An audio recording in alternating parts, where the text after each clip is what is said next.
about how minimum wages are set in practice. So, if you were asked to help set a minimum wage, what information would you consider? Our next speaker will definitely guide us through the actual process. She is the Deputy Executive Director of the National Wages and Productivity Commission, the country's main policy making body on wages, income, and productivity. Please welcome Ms. Pia Charmaine de Jesus.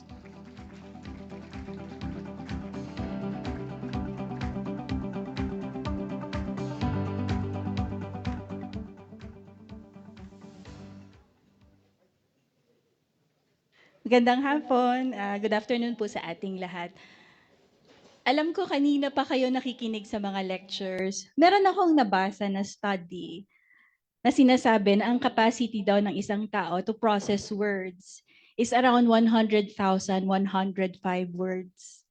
That's your capacity for the day. So ibig sabihin, yung 100,105 words na yon, kasama dun yung nag-request kayo ng tubig sa restaurant, or nakipagkwentuhan kayo sa katabi nyo, or pumara kayo sa jeepney. So I hope, sa lecture ko po this afternoon, I hope you will remember one or two things, and if you remember one or two things, then I will be happy. So this morning, I noticed that there were more students. May students pa po bang natira? Taas nyo naman po yun. So yung mga umalis po, sila yung mga senior high school, and this set ay university students. Tama po ba? Tama po ba? O na-exceed nyo na yung 100,105 words din nyo? Okay, so to the students in the room, I am sure in a few months or in a few years' time, you will receive your first job offer. No? And usually, when you ask somebody who is new to the market, what do you think would be the most interesting part of your contract? Ano ang una mong titingnan kapag inoferan ka ng contract ng isang kumpanya? Ano po? Sabi ni Sir Diwa, salary. No, but do you ever wonder how salaries are actually determined? So this afternoon, I'm going to discuss with you how the National Wages and Productivity Commission, as well as the regional boards, continue to protect 4.7 million, 4.7 million minimum wage earners, and at the same time, help businesses sustain their operation. So kanina nasabi ni Dr. Lawrence, walang data on minimum wage earners, but we have around 4.7, sir. And mga one-third po noon ay nasa National Capital Region. Ay, teka. Kanina ko pa rin po tinitingnan kung saan nila pinopoint. So pag dito, okay. So to guide us in our discussion this afternoon, I will go through three core areas. The first one is the legal foundation, which covers the laws, the mandates, as well as the principles that govern minimum wage setting. The second one is the minimum wage determination process, or how we use data, how we employ the results of consultations, public hearings, and the wage structures to set minimum wages. And the third one would be enforcement remedies and future initiatives of the Commission.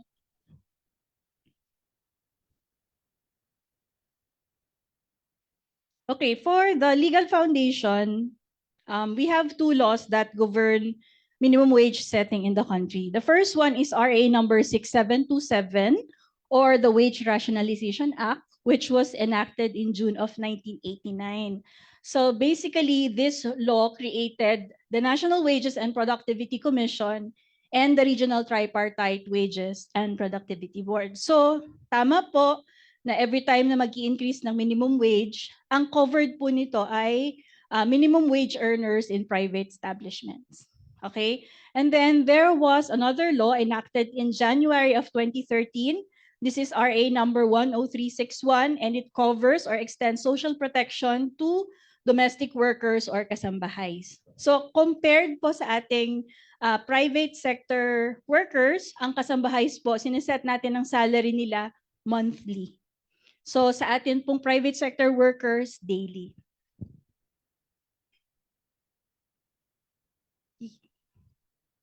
Okay, so Republic Act number 6727 created the NWPC and the 16 regional tripartite wages and productivity boards. But we have a new law and it created the Negros Island region. So ngayon we have 17 RTWPBs. So the regional boards were created to rationalize and decentralize minimum wage determination. So if you would look into the deliberations of Congress way back in 1989, they created the boards because they want each region to be capable of responding to emerging socioeconomic conditions in line with national development plans. Okay, so basically, decentralization created or enabled region-specific solutions. Okay, and our other mandate is to promote productivity improvement and gain sharing measures because we believe that wages will only be sustainable if there is productivity growth.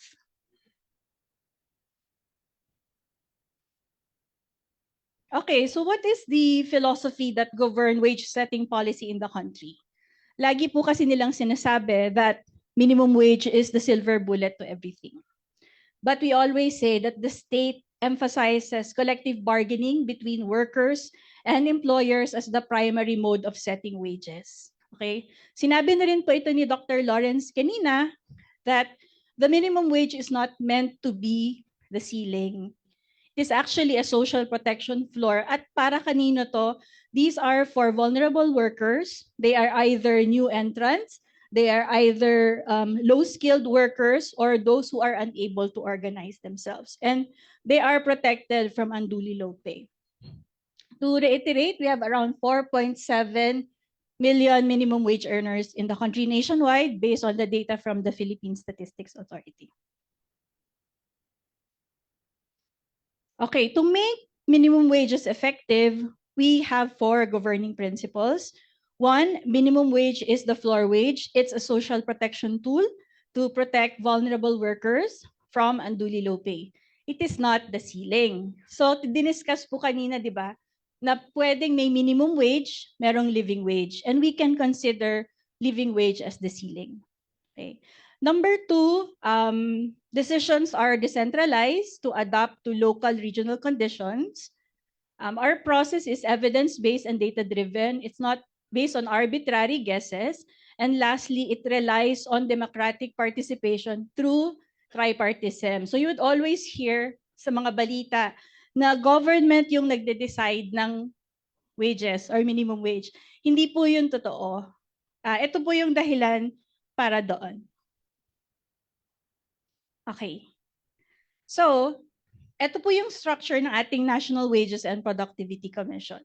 So, the employers, the workers, as well as the government have an equal seat at the table. Lahat po sila part nung process. So, at the national level, the DOL Secretary chairs the commission and he or she is ably assisted by the Secretary of the Department of Economy, Planning and Development, or previously NEDA, as Vice Chair with representatives from the DTI, the worker sector, the employer sector as members. So the primary function of the NWPC is to act as the consultative and advisory body to the President and Congress. So every time there are bills related to minimum wages, we are usually invited to present our position paper or to provide our technical inputs. We also formulate policies and guidelines on wages and productivity, and we review the regional wage level set by the regional boards. So, wala pong minimum wage ang pwedeng ma-publish or maging effective hanggang hindi po siya dumaan sa review and affirmation ng commission. So hindi po pwedeng maglabas ang regional board ng isang wage order and tell everyone we have a new minimum wage rate hanggat hindi po siya na-review or na-affirm ng commission.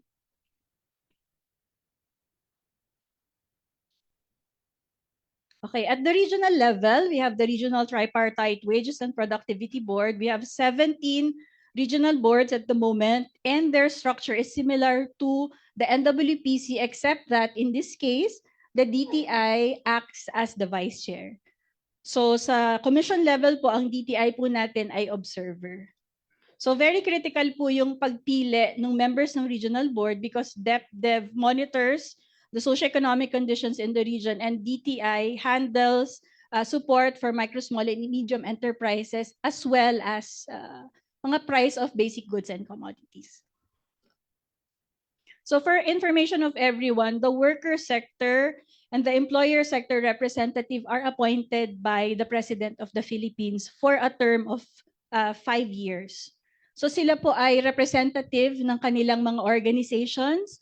They were nominated by their respective sectors. Their names were forwarded to the Office of the President and they are appointed for a period of 5 years. To make sure that they are able to participate in the deliberations of the board. Dapat kilala mo yung sektor, dala mo yung sektor mo kapag nagde-deliberate sa regional boards.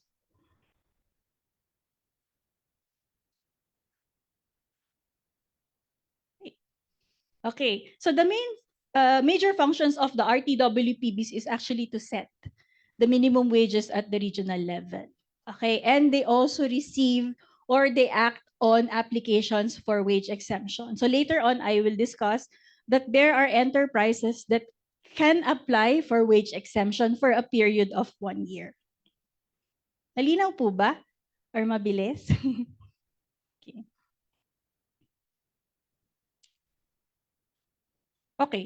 For the minimum wage determination process, let me just reiterate that the minimum wage is the lowest wage rate that an employer can pay its worker. It's the floor wage. So dapat wala nang bababa sa floor.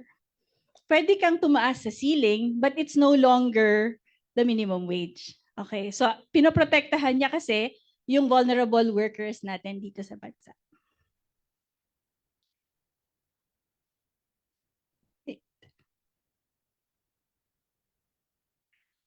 Okay, so when does the minimum wage review start? Okay, so ang bawat wage order, each wage order has an effectivity date. In the case of the National Capital Region, the previous wage order became effective on July 18, 2025. So para din po kayong nagse-celebrate ng inyong anniversary, wedding anniversary. The anniversary date is the first year of the wage order. So that's going to be July 18, 2026. So dapat 60 days or 2 months before the anniversary, dapat magsimula ng mag-review ang regional board. So kanina nung nakikipag-usap ako sa mga students, they asked me, kailangan po ba may wage petition bago po kayo makapag-review, mag-start ng review? Not necessarily. Actually, there are 2 modes. They can do motu proprio, ibig sabihin on their own initiative, the board can start the minimum wage review process. And the second one is through a petition for wage increase. So sa tagal na po ng NWPC, napapredict na ba namin kung kailan magkakaroon ng mga wage petitions? Yes. So every time po may pagtaas ng inflation or pagtaas ng presyo ng bigas or pork or sibuyas man yan, anytime na may pagtaas sa market and it will affect workers, we can expect that there will be wage petitions. Every time that May 1 or Labor Day is approaching, we expect that there will be petitions. Or pag meron pong external shocks, like what recently happened, yung sa oil, dahil po doon, meron po tayong wage petitions. And usually wage petitions come from the labor sector kasi sila po yung ang tawag po nila doon sa form, ang tawag nila is the prayer or yung appeal nila or yung petition nila to increase the minimum wages.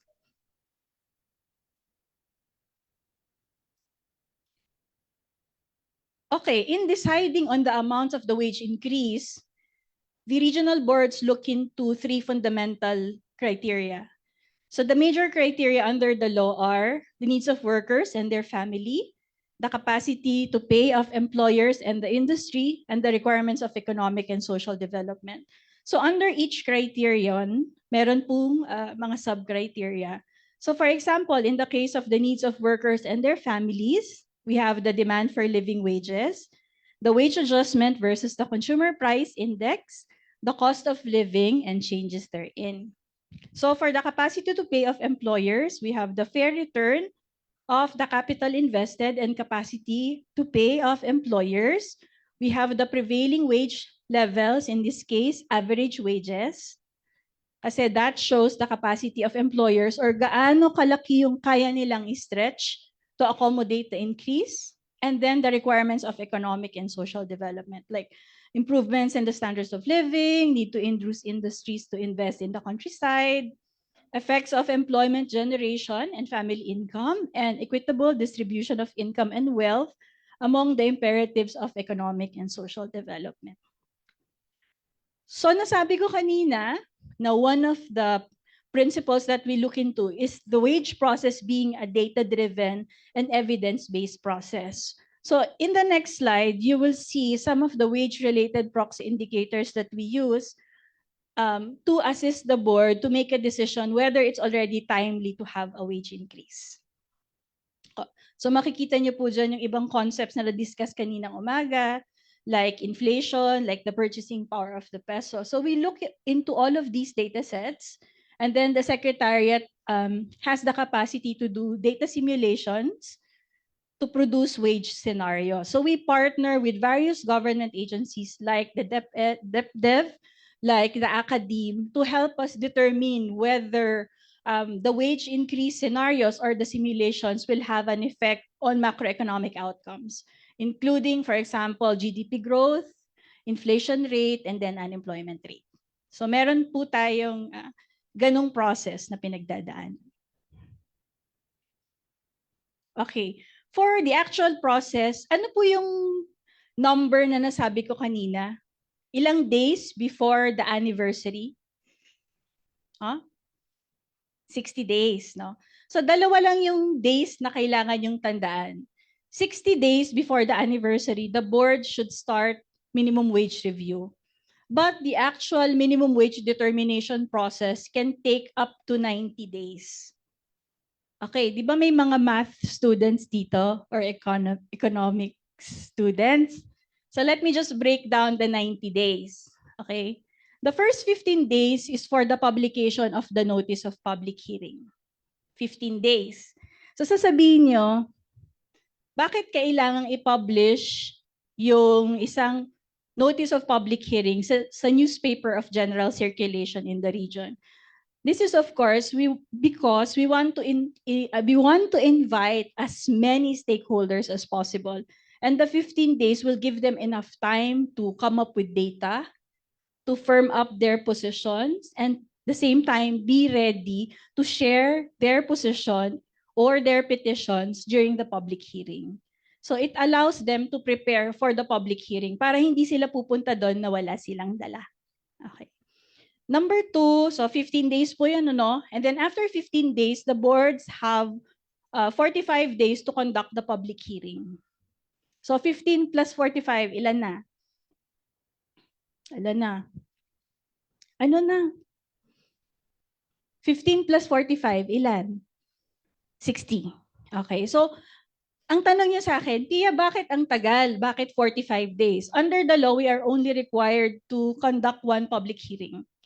But you have to understand that we have island regions like Mimaropa. So in Mimaropa and Calabarzon, even though Calabarzon is landlocked, ang decision ng board is to conduct as many provincial public hearings para makuha yung inputs ng lahat ng stakeholders in these areas. But in the case of NCR, the board decided to only have one public hearing. But in other regions, they can conduct as many as long as they can finish the last public hearing 45 days from the first public hearing that they have conducted. Okay?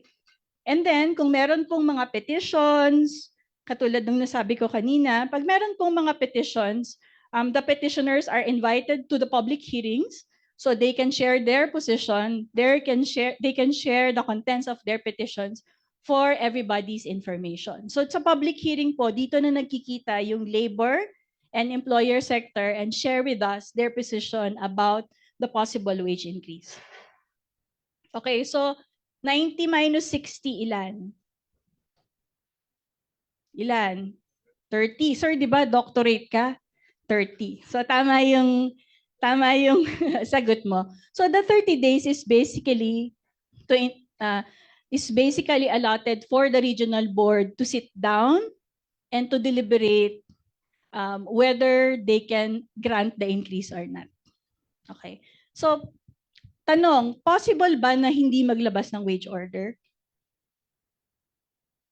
Possible ba na hindi maglabas ng wage order? Yung nagsasabi na kailangan may wage order, pakitaas po yung kamay.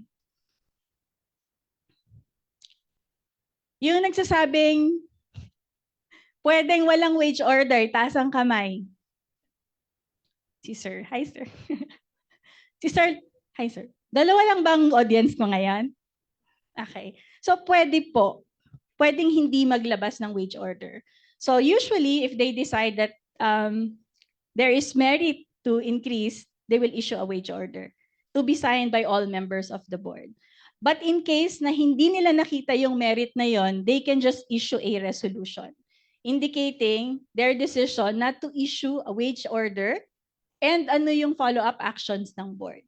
So nangyari na ba siya in the past? Yes, nangyari siya in the past in the case of Davao Region and Region 5. Kung matatandaan niyo po, there was a year, I think it was 2024, when Bicol Region experienced a very strong typhoon, Typhoon Christine. And then the board sat down together and decided not to increase muna the minimum wage because they want the enterprises in the region to recover. But in that resolution, they indicated that they will do another round of review after 3 months. So, ang ginawa nila, monitoring. So, November, they should have issued ng November, but they decided to postpone it for the meantime. But pagdating ng February, they started the review, and after which, they issued a new wage order for Bicol Region. Okay. So again, after the issuance, the board transmits the wage order to the commission, and then the commission reviews and affirms the wage order. Was there a time that the wage order was remanded back to the region? Yes. Nangyayari po siya. 5 minutes na lang. Kanina pa sabi nila, lumalabas 5 minutes lang. So, lumalabas po pala talaga. Okay, I will finish. So, meron bang time na nire-remand yung wage order? Yes. It happened once. Nung nasa NWPC na ako, and it happened because the board decided on an increase, and then we found out na hindi na-involve yung sector sa public hearings. And then we cross-check na mataas yung labor productivity ng sector na yon. So we informed the board that you should have conducted public hearings or you should have involved the sector in the public hearing, and please check the labor productivity of the sector. Kasi it can influence your decision on the amount of the increase.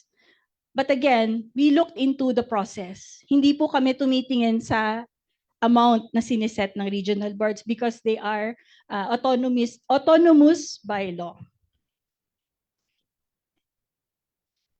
Okay, so the effectivity of the wage order happens after its publication in a newspaper of general circulation. So it happens after 15 days from publication. So this is just an example. If you publish on July 9, the day after July 9, you count 15 days. And then the day after the 15th day is the effectivity of the wage order. So kanina may nakapagbanggit kung bakit maagang na-affirm ng commission yung wage order ng NCR pero hindi siya agad naging effective because we had trouble with the publication requirements. So nangyari po, imbis na ma-publish siya agad, meron kaming inayos sa mga publication requirements ng dyaryo at lumabas po siya ng July 9, kaya ang effectivity po niya ay July 25. Not because of anything else. Okay, so all minimum wage earners are covered by the new wage order, and not covered are workers of barangay microbusiness enterprises by virtue of the BMBE law. So may nagtanong kanina or may nagsabi kanina, paano niya mapoprotektahan yung mga nasa informal sector? Okay, in the study that we did some time ago, nakita po namin doon na every time nag-increase ng minimum wage, meron po siyang lighthouse effect sa barangay microbusiness enterprises. Lumabas po doon na since ang ating BMBEs ay meron lamang mga 1 hanggang 3 workers. Every time na nag-increase ang wage sa kanilang region, ginagamit nila yun na signal para mag-increase din sa kanilang mga workers, but not necessarily giving the same amount of increase. Kunyari, 50 yung binigay sa NCR. Kunyari lang po pwede silang mag-increase ng 10 or 15. And when we did interviews with them, ang sinasabi nila, natatakot po kasi kami na lumipat sa formal sector yung workers namin. So para hindi sila mawala, ang worker lang naman po namin ay 1 or 2 or 3, nagbibigay na lang din po kami ng kaunting increase. Okay? So based on the data from the Department of Trade and Industry, there are around 87,000 barangay microbusiness enterprises in the country. Around 9,000 to 10,000 po are in the National Capital Region. Okay, for the enforcement and the remedies, once naging effective po ang isang wage order, enforcement is now care of the Dole Inspectorate System. So we have labor inspectors who conduct inspections with enterprises to make sure that they comply with the new minimum wage rates. The compliance rate is quite high, around 95 to 97%. Yun po yung aming tinitingnan. We also look into business closures after minimum wage orders are issued. And I shared kanina dun sa group of students that in 2025 and 2026, out of around 18,000 establishments that we have monitored, only 8 enterprises shared na they face difficulty because of the minimum wage increase. 8 enterprises out of around 18,000 enterprises that they have inspected. Okay, so we have, aside from BMBEs, we also have exemptable categories. Ito po yung mga enterprises which can apply for wage exemption. Ibig sabihin, they will be exempted from paying the minimum wage for a period of 1 year. These are retail service establishments regularly employing not more than 10 workers and establishments adversely affected by natural calamities and or human-induced disasters.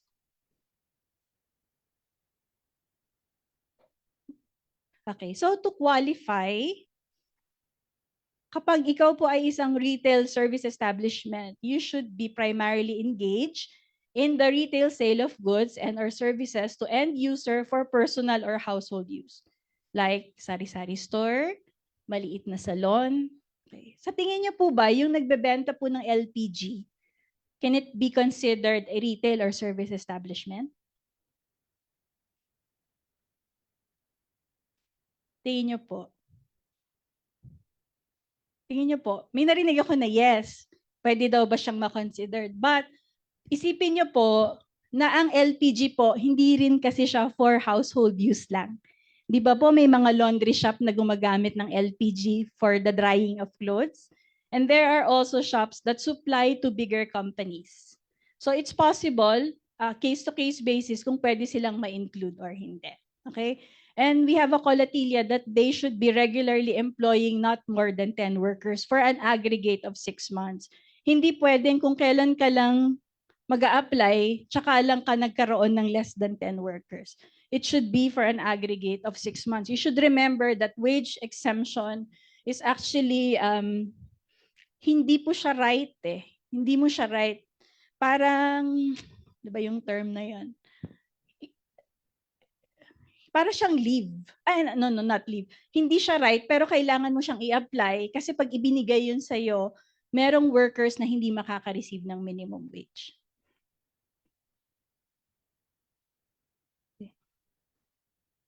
Dapat po kasama sa time yung hindi paglipat ng slide eh. Nakakaubos din po ng time yun. Another, for establishments adversely affected by natural disasters, they should be in an area covered by a declaration of a state of national calamity pursuant to our National Disaster Risk and Reduction Act. So kailangan po yun, and then the calamity should have occurred 6 months prior to the effectivity of the wage order, or kapag nangyari po siya sa life ng wage order, ibig sabihin it happened within the life or yung 1-year period na yon, they can only apply for wage exemption for the remaining tranches. So if you would note, there are wage orders which grant wage increase in one tranche. Meron din pong two tranches. In this case, for NCR, ang increase po ay in two tranches, 60 pesos for the first tranche and 25 pesos in January of 2027.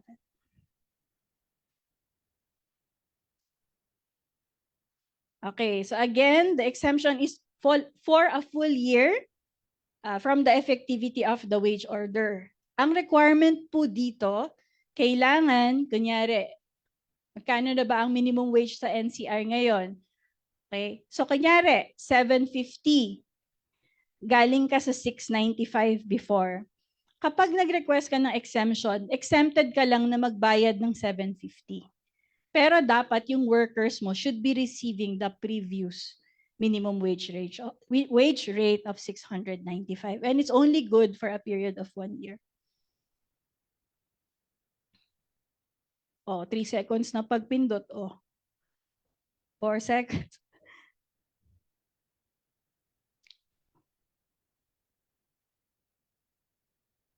Sa amin po sa probinsya, pag po hindi gumagana yung remote, tinataktak siya. Ginaganon kasi baka daw po yung battery, no? So post-wage order, what do we do? So the NWPC conducts learning sessions, wage clinics, and information campaigns on the new wage order. So dapat lahat ng tao, lahat ng enterprises know na merong increase sa kanila, lahat ng enterprises should follow unless exempted ka, unless BMBE ka. And then for the question kanina of the student, what happens kapag yung sweldo ng minimum wage earner ay dumikit na dun sa next level? That's called wage distortion. So we also provide technical assistance to firms to address wage distortions in their companies. So for the future initiatives,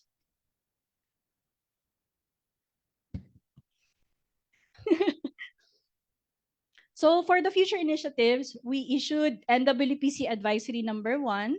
It's a new advisory which encourages the adoption of a progressive wage model for lower wage workers. We started this for the construction industry. So makikita nyo po on the left side, the occupations covered by these advisories. So what is its difference with minimum wage?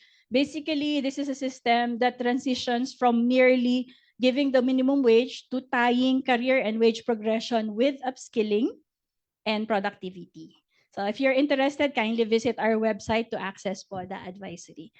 Again, to conclude, to conclude, minimum wage setting requires balancing the needs of workers as well as the needs of employers or the industry. Now that you understand the process, I think you are now more empowered to actively participate in shaping our labor market. So thank you po for your time, and we would be happy to attend to your questions.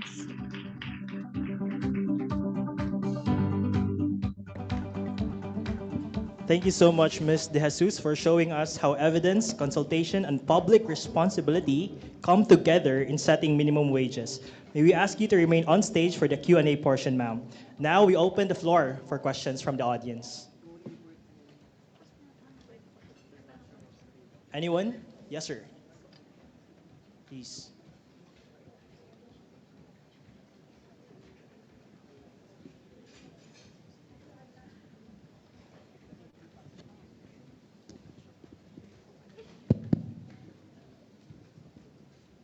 Hello.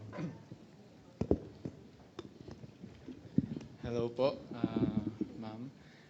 Again, good afternoon. My name is Kenzo Carlino, and I am from the University of Santo Tomas. And my interests are basically aligned with either high finance or quantitative finance. No, so I'd like to give a question that is in the data science angle. No, and that is given that wage setting relies on many economic indicators, are there ongoing efforts to use predictive analytics or machine learning to support wage policy analysis, or is the process intentionally kept primarily judgment based? Hindi siya, for one, it's not judgment-based, no? Kasi we use evidence, we use data. So you can view minimum wage setting as two levels. The first level is data-driven. Ibig sabihin, we make use of various socioeconomic indicators produced by our government agencies in ensuring that we come up with various minimum wage scenarios and simulations. The second part of it is we call it not judgment but wisdom. If you would notice under the composition or the structure of the board, meron tayo dong government panel. We also have the employer and the labor sector, which represent their sector. So ibig sabihin, we also bank on their experiences and their wisdom every time they do deliberations. But of course, they are guided by evidence or the data. Machine learning, wala pa dun sa area na yan. Wala pa. Thank you po. Thank you, sir. We have time for one more question.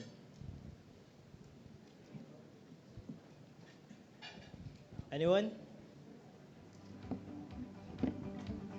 I think it's time to wrap up, Ms. De Jesus. So thank you so much for your time. I think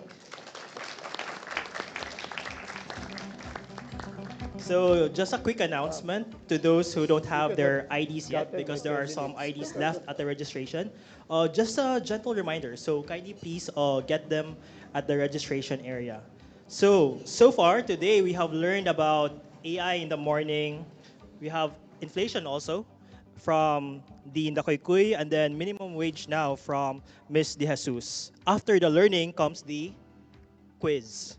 So I believe we are ready for the interactive activity that was postponed earlier. So may I please call on Dr. Louis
So much, Louis and Alfred, and to our faculty members for asking the questions, and also to everyone who took part. Congratulations to the winners. So far, we have learned many things. We have been encouraged this morning by Sir Eden, and we have also taken the quiz just now. I think it's now time to be inspired. Our next speaker will help us step back and reflect on what these lessons may mean for public service and for the choices young people make. He served at the Bangko Sentral ng Pilipinas for 41 years. He also chaired the advisory panel of the ASEAN Plus 3 Macroeconomic Research Office, or AMRO, in Singapore, and continues to serve as a member of the advisory panel. Ladies and gentlemen, please welcome former BSP Deputy Governor Diwa Ginigundo.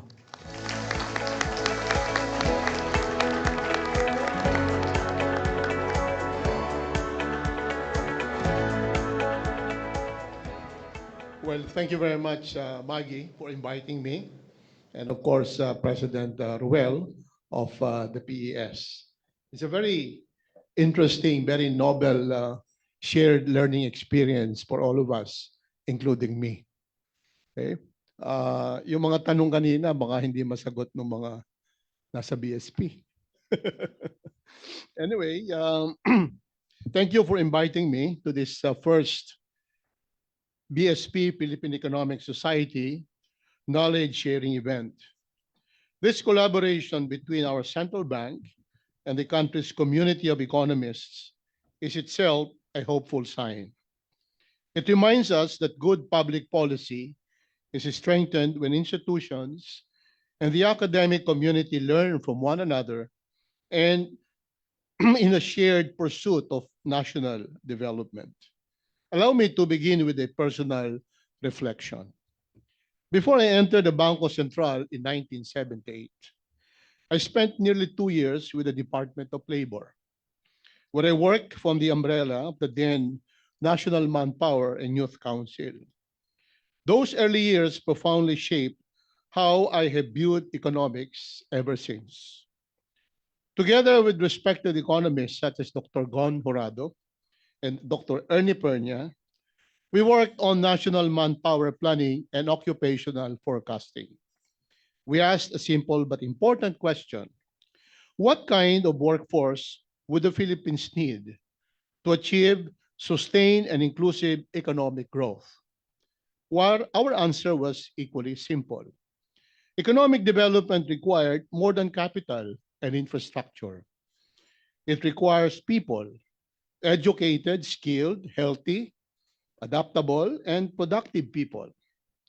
We sought to align manpower planning with education, training, retraining, and industrial development. Industry boards were established during that time because we believe that industries and workers should grow together.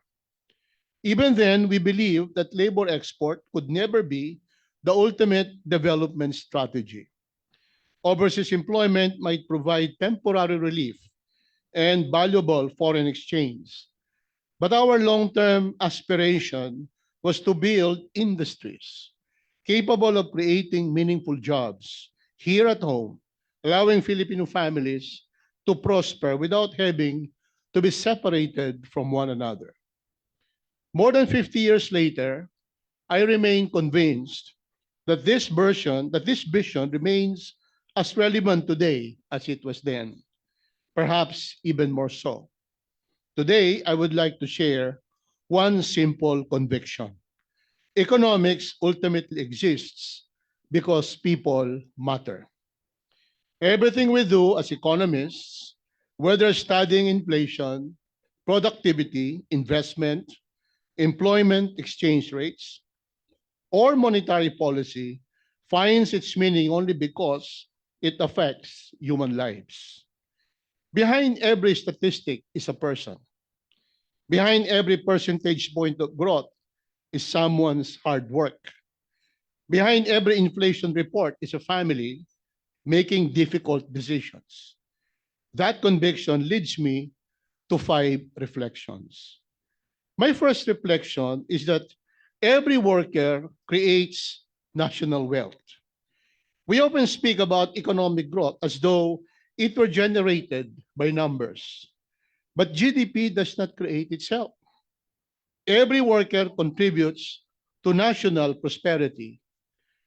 The farmer who grows our food, the factory worker who produces our exports, the teacher who prepares the next generation, the engineer who designs infrastructure, the entrepreneur who assumes risks, the nurse who heals, the overseas Filipino worker who sacrifices distance from family, the public servant who faithfully performs his or her duty. Every honest day's work strengthens our republic. Behind every peso earned is a story of labor, sacrifice, perseverance, and hope. Economic growth is not created by statistics. It is created by people. My second reflection is this: labor is more than a factor of production. Economists are accustomed to speaking of land, labor, capital, and entrepreneurship as factors of production. Analytically, that language is useful. Morally, however, it is incomplete. Labor is not simply another input into production. Labor is people. Workers dream. Parents sacrifice. Young people prepare for the future. Families depend upon meaningful employment. Communities flourish when people are able to work with dignity. The perspective becomes especially important in today's public discussion on wages. Recent debates have questioned whether government should reconsider recently approved wage adjustments because of their possible impact on inflation, employment, and business costs. These concerns deserve careful and objective analysis. Economists should never ignore the consequences of policy decisions.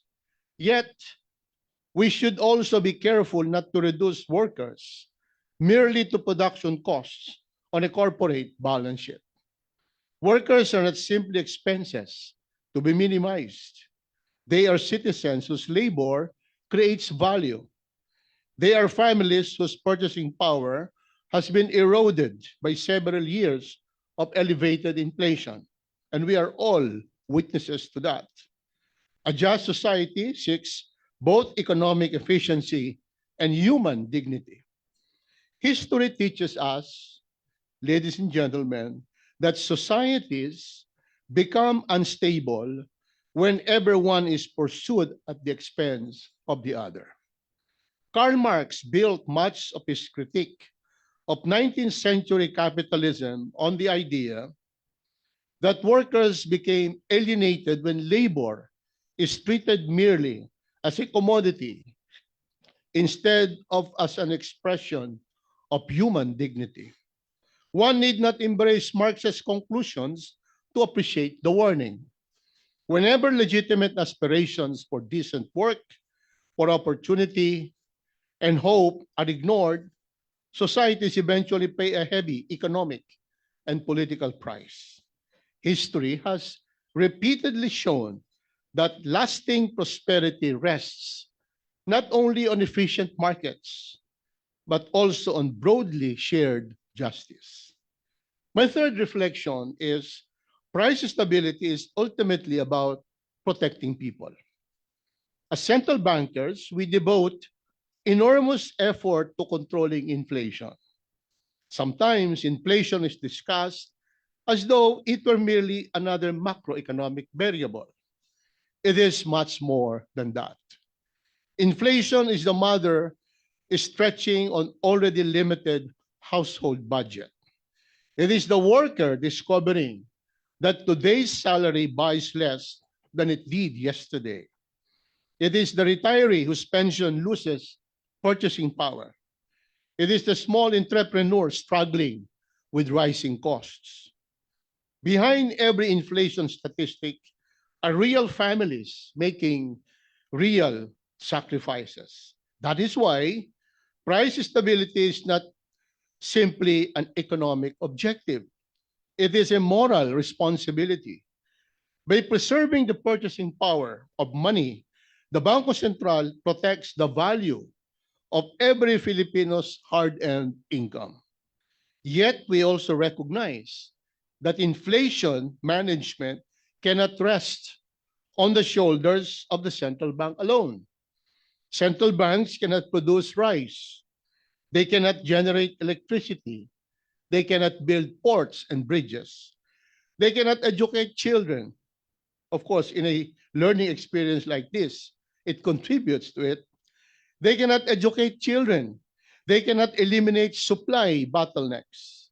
Price stability ultimately requires responsible fiscal policy, competitive markets, productive agriculture, reliable infrastructure, sound governance, responsible business leadership, and an informed citizenry. Inflation management is therefore a shared national responsibility. My fourth reflection, productivity and justice must work together. Lasting improvements in living standards cannot come from wage legislation alone. Neither can they come from productivity while workers are excluded from its benefits. The two must reinforce one another. Higher productivity requires investment in education, investment in technology, in innovation, research, skills development, integrity, discipline, continuous learning. Our greatest natural resource has never been our minerals or our geography. It has always been the talent and the character of the Filipino people.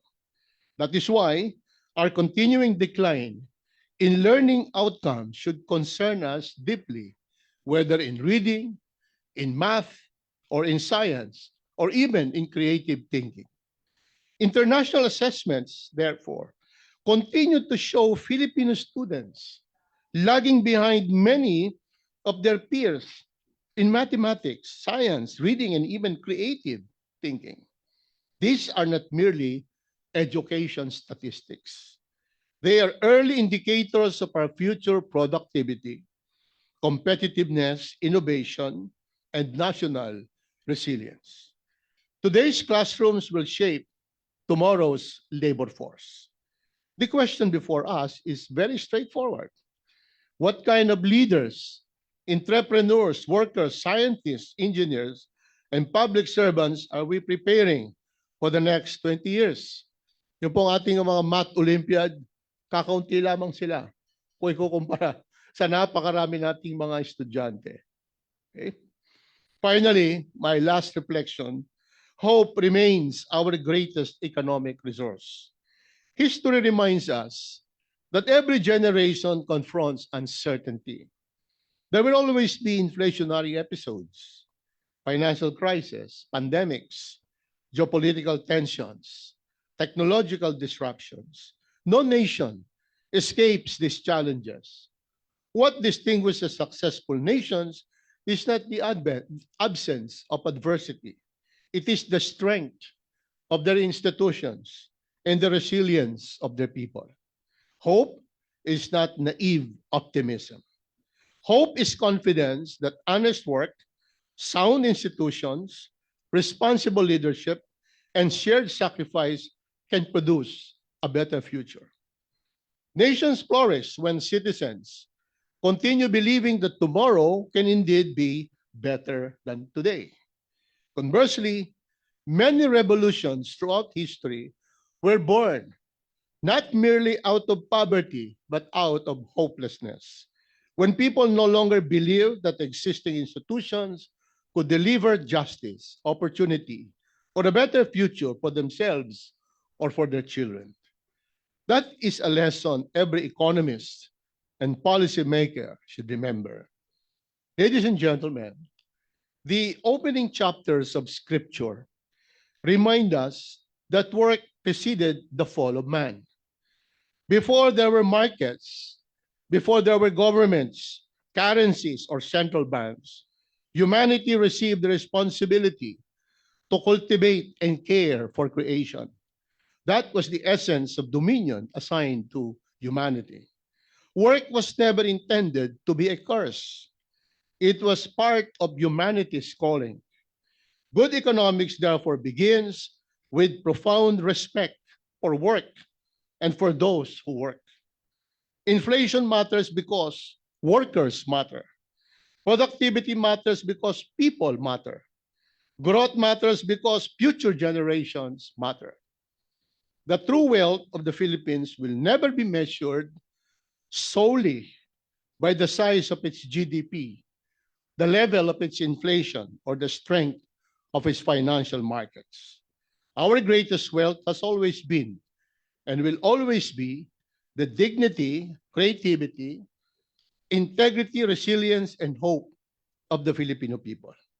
If we value labor, invest in people, strengthen our governance and institutions, pursue both productivity and justice, and ensure that economic opportunity is shared by all, then shared prosperity will become more than an economic aspiration. It will become our national inheritance. Thank you very much for your attention, and may God continue to bless the Philippines. Thank you very much.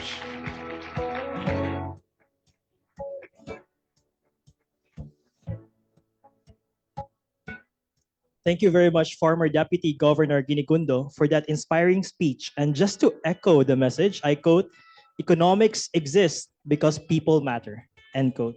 Before we close, we will hear from the organization that partnered with the BSP to make today's event possible, the Philippine Economic Society. Its president is also a senior research fellow at the Philippine Institute for Development Studies. Please welcome the president of the Philippine Economic Society, Dr. Robiliano Briones.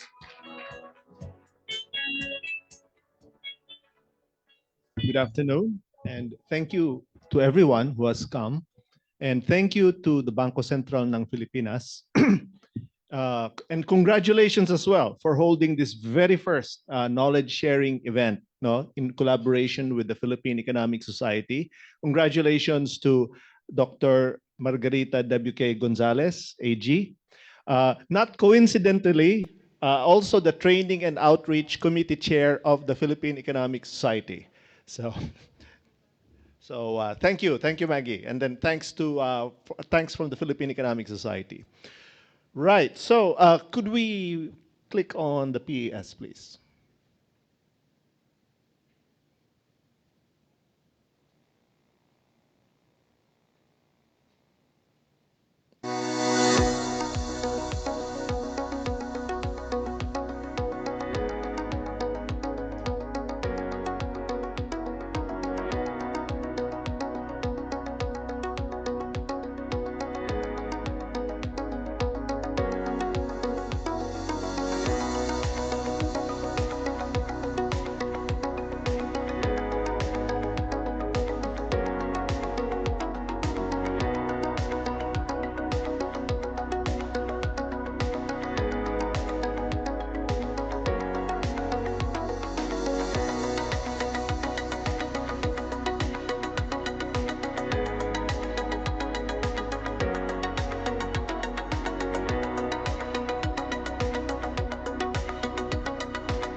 Thank you and have a pleasant day. May presentation pa pala. So, next, please. No, I have a clicker. Okay, so what is the Philippine? So actually, the video actually said a lot already. No, I don't need to belabor the point. So I'll just have three things to say. What is the PES? What is the role of PES in promoting economic and financial literacy? And how does this relate to me, no? Some people call that the most important person in the universe. Maybe DG Diwa will disagree, but yeah, takeaway is how is this related to me? So starting with what is the Philippine Economic Society? It's a non-stock, non-profit private corporation composed of both individual members and institutional members. So its purpose is to foster and encourage professional and social relations among economists in the Philippines and to seek to improve the standards of economic research and instruction in the Philippines. So I said individual and institutional members. Focusing on the individual members, these are people like you and me, at least 21 years old. So there's an age cutoff, by the way, based on our bylaws. With a bachelor's or graduate degree major in economics, but it's not that restrictive, don't worry. They should, if you could also demonstrate sufficient familiarity, quote unquote, and understanding of the science of economics, you can also qualify for membership. Meanwhile, we also accept institutions, which are any academic, government, or corporate institution that supports the promotion of economic literacy in the Philippines. It's now 64 years old. So how many people in this room are already 64 years old? If not, then PES is older than you. Actually, its predecessor is even older than 64. The predecessor was a Philippine Economic Association established in 1933. One of the co-founders was actually one of the president, I think the 6th president, Elpidio Quirino. No? But its mission was kind of different. It was actually part of the independence movement at the time. So at that time, it was still, Philippines was still under the Commonwealth of the United States. So actually, one of the activities of this Philippine Economic Association was to talk about, how to solve the economic problem of the Philippines once we gain independence, that kind of thing, manifestos and assessments like that. But this association stopped meeting after World War I. Soon after that, there was an actual independence, and unfortunately, it ceased meeting.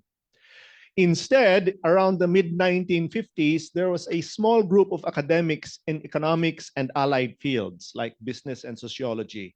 They started meeting informally, no? So not like formal rooms. They didn't have that kind of setup initially. And the topic of their discussion was so-called social economy.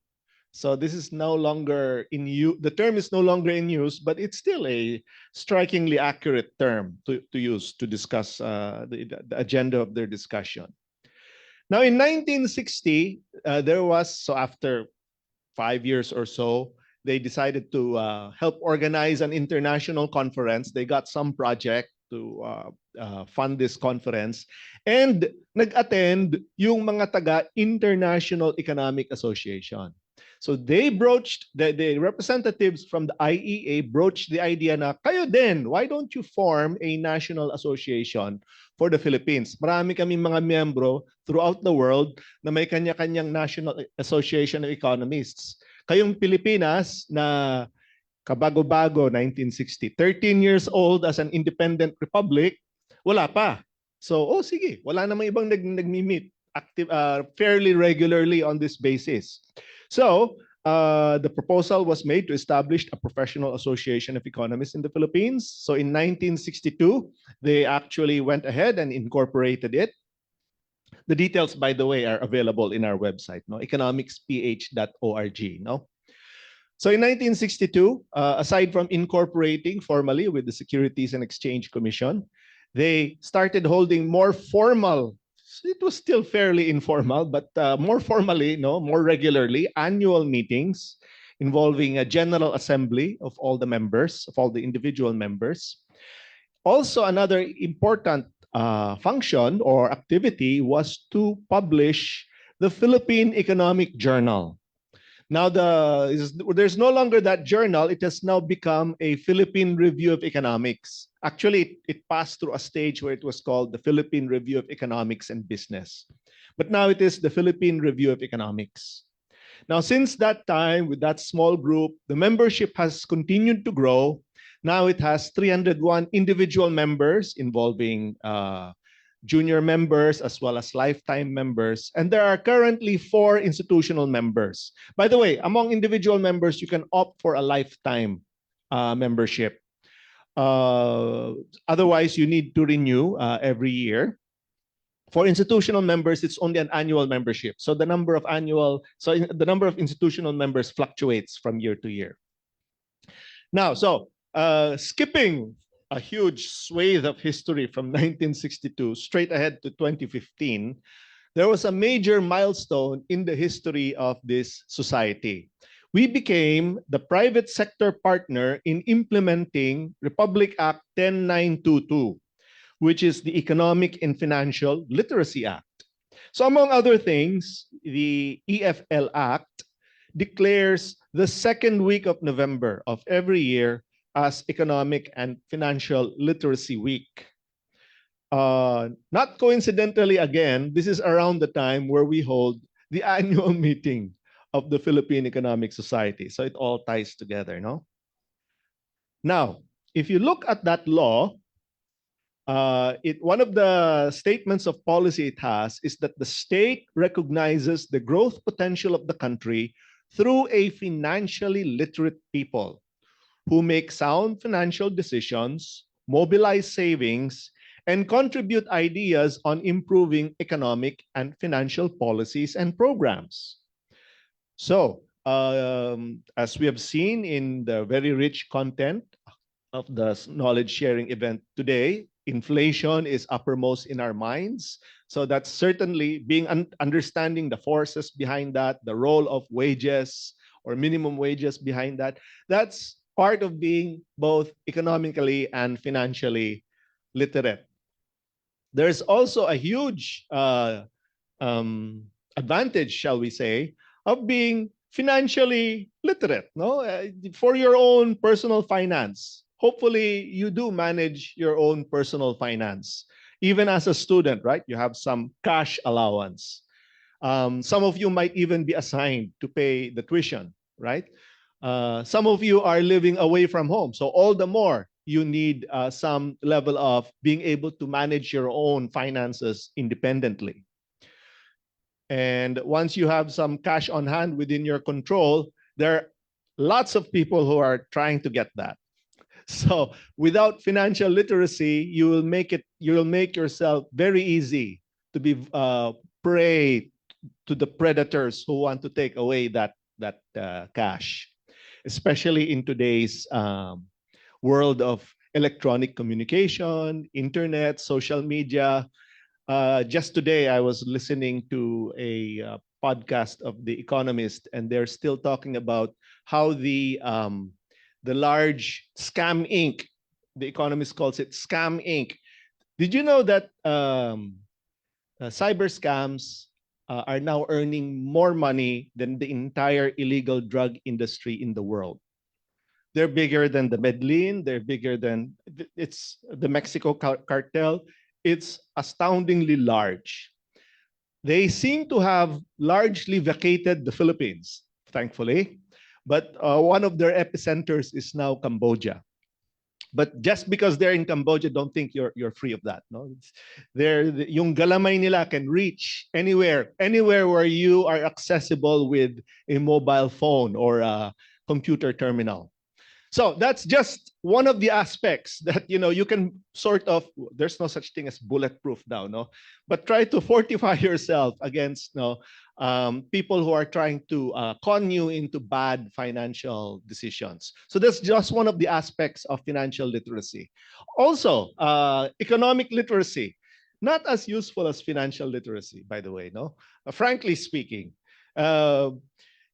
I think as a matter of practical life, understanding compound interest is probably better than learning about supply and demand.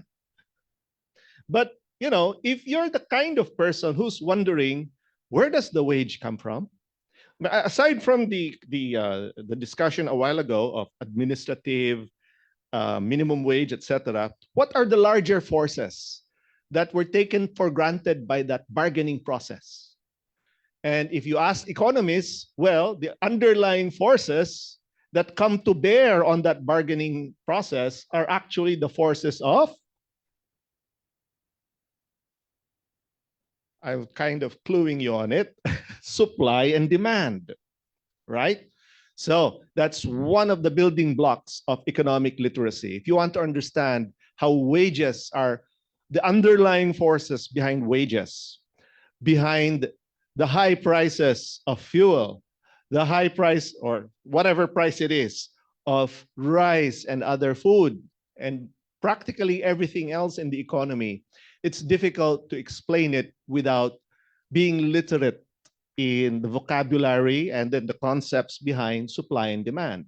So if you want to be a citizen that participates intelligently in the economy of the country, then I think economic literacy is also an important part of your mental toolkit.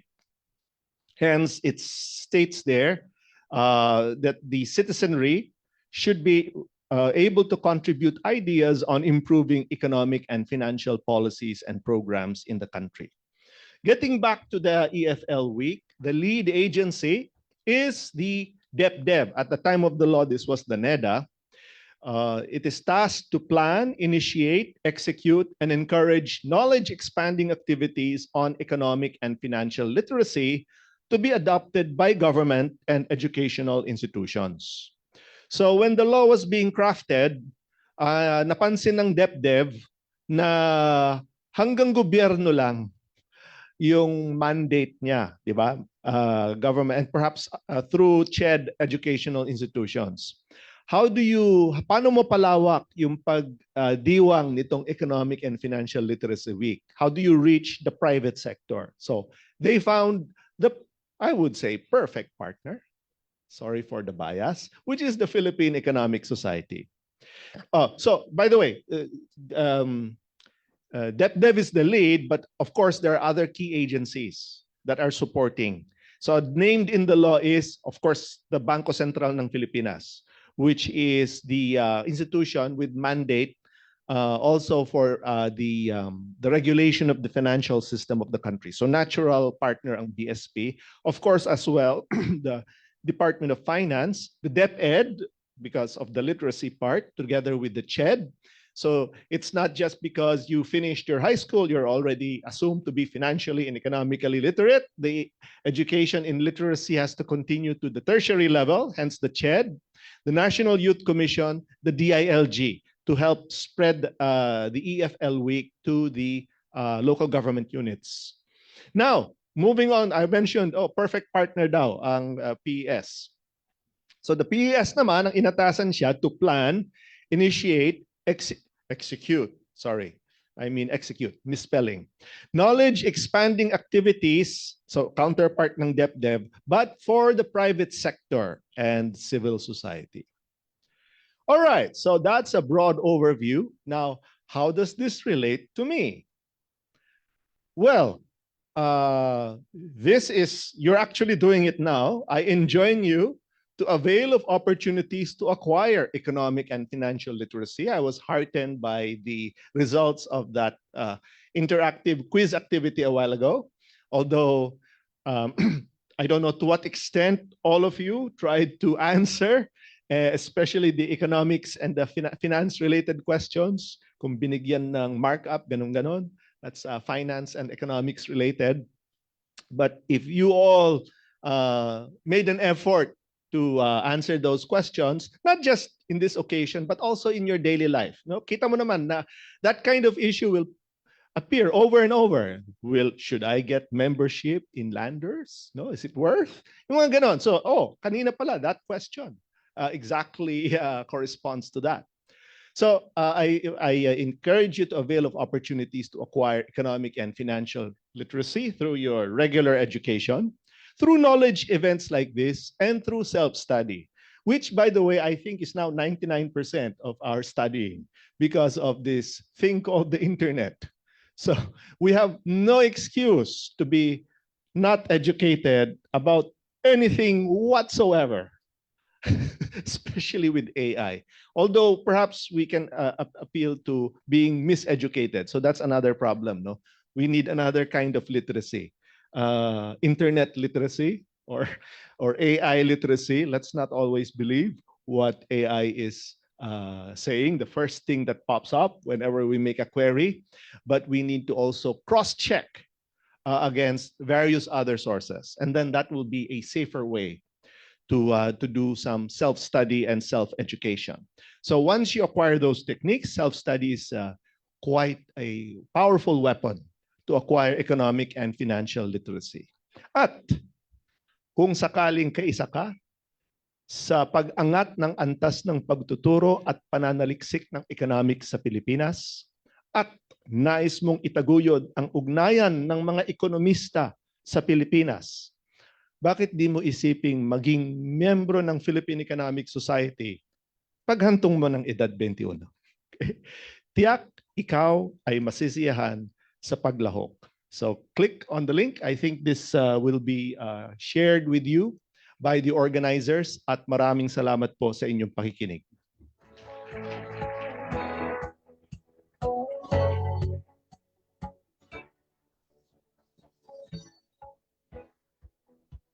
Thank you very much, Dr. Briones, for sharing the role and mission of the Philippine Economic Society.